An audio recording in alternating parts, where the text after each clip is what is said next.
समाज युवा दल का बहुत धन्यवाद। आप सबको नमस्कार, मंच के आसीन सभी को नमस्कार। हमारे जन स्वराज के चयनित ये पदाधिकारी आप सबको भी नमस्कार।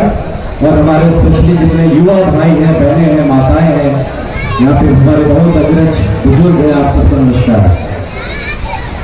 आज आप लोगों के बहुतों के दिमाग में आया होगा कि आज हम जा तो रहे हैं सुनने, तो ये आनंद मिश्रा जी आ रहे हैं। कौन है आनंद मिश्रा? सब कह रहे नौकरी छोड़ के आए। कौन नौकरी छोड़ के आए? अब छोड़ के आए तो क्यों छोड़ के आए? क्या हो गया?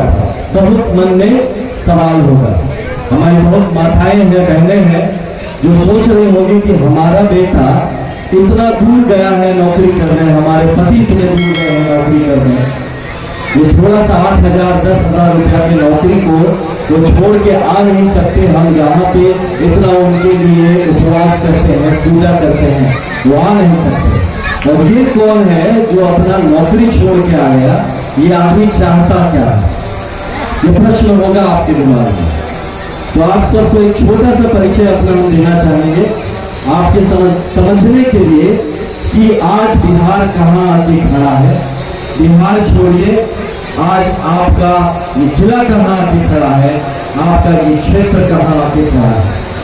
हम जैसे लड़कों को, जिसको अपनी जिंदगी में जो मिल सकता था सब पा लिया, जीवन सेट हो गया एकदम, आज हमारी जिंदगी एकदम बढ़िया चल रही थी, तो क्या पड़ा कि हमको नौकरी छोड़ के आने पड़ा। और यहाँ पे जो लोग हैं उनको इसका फर्क ही नहीं पड़ा। जो यहाँ पे सब अपने अपने गांव में है, जिसको सारा तकलीफ है, वो तकलीफ सहने का आदत हो गया। लेकिन आपके इस बेटे को, भाई को ये देख के ऐसा क्या तकलीफ की नौकरी छोड़ के आना पड़ा। तो हम बताएं, हम 2011 बैच के IPS अधिकारी हैं। IPS भारतीय पुलिस सेवा, जो UPSC आपने सुना होगा, यूनियन पब्लिक सर्विस कमीशन, संघ लोक सेवा आयोग, उसे चयनित होते हैं हमारे गांव के, हमारे इस क्षेत्र के बहुत बच्चे हैं जो IAS IPS बनना चाहते हैं। उन्हीं में से एक हम हैं जो भी ऐसे ही सपने जैसे हमारे भाई बहनों का सपना है, मेरा भी सपना था कि हम IPS बनेंगे, अपने गांव का नाम रोशन करेंगे, अपने परिवार का नाम रोशन करेंगे और जीवन एकदम बढ़िया सा बना लेंगे। बड़ा बड़ा बंगला में रहेंगे, बड़ा बड़ा गाड़ी में अपने बाबूजी को घुमाएंगे, माँ को घुमाएंगे, परिवार को सारा सुख देंगे और जीवन में एक सफल इंसान के रूप में जाने जाएंगे। तब ये सब जब हम कर रहे थे माता जी, जब हम ये सब सोच के पढ़ाई कर रहे थे, बहुत मेहनत किया। हमारे बाबूजी वैसे तो इंजीनियर बन गए थे, अपने गांव के पहले इंजीनियर, लेकिन अब गांव को, परिवार को चलाने में एक पैसा बचता नहीं था। तो जिस हाल में जिए हैं, एक छोटे छोटे कोठरियों में हम भी रहे हैं, एक 10 बाई 10 फुट के रूम में हम लोग 5-7 लोग रहे हैं। ऐसा जीवन हमने भी देखा है। और ये इसको देखने के बाद जब आदमी इस जमीन से उठ के जब एक बड़ा सा 5 बीघा का बंगला मिलता है, बड़े बड़े 5 गाड़ी मिलता है, तो आप समझ सकते हैं कितना कुछ हासिल कर लेता और फिर वो आदमी नौकरी छोड़ देता है, फिर बोलता है वही वापस हम जाएंगे, क्यों वापस आएंगे।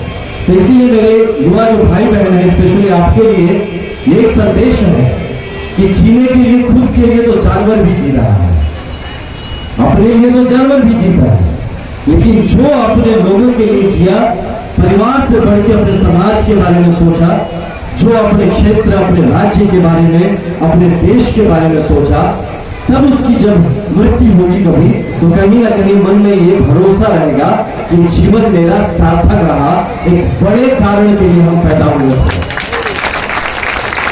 हम सिर्फ यहाँ जीने के लिए, खाने के लिए, बच्चा पैदा करके मर जाने के लिए नहीं आए थे धरती पर। इस धरती का स्वरूप अपने क्षेत्र, अपने देश, अपने राज्य का दिशा और दशा कुछ सकारात्मक तौर से बदल सके, इसमें मेरा योगदान क्या रहा।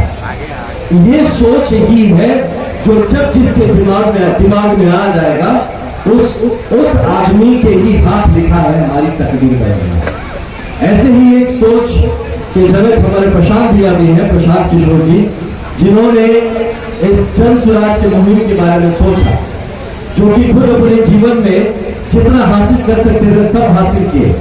लेकिन अंत में उनको यही समझ में आया कि इतने सरकार हम बनाने में भूमिका निभा रहे हैं, कितने प्रधानमंत्री बना दिए, कितने मुख्यमंत्री बना दिए, इतने सारे नेताओं को जमीन से राजा बना दिए, लेकिन ये सब राजा तो बन जाते हैं, लेकिन उसके बाद क्या करते हैं?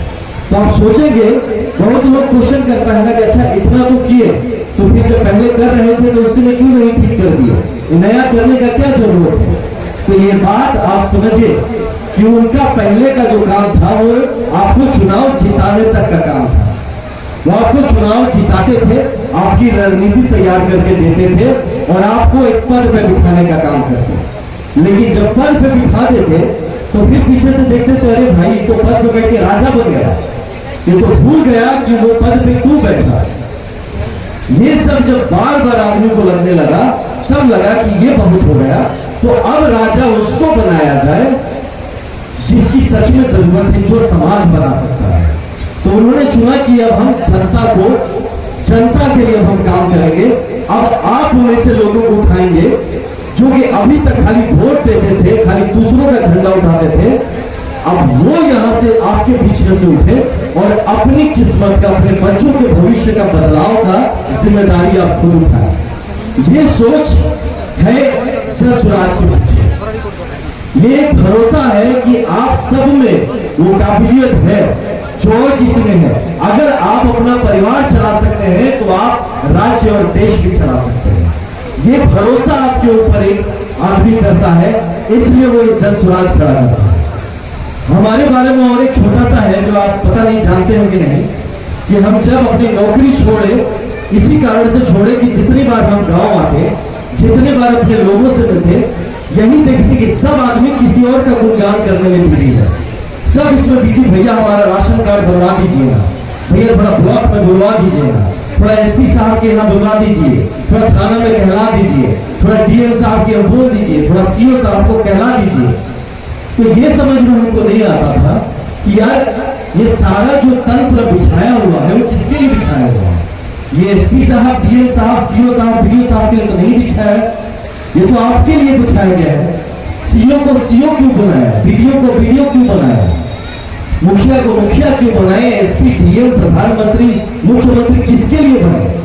आपके लिए बने। तब आपका ये दुर्दशा क्यों है? इसलिए है क्योंकि आपको हर आदमी आता है और यूज करके चला जाता है।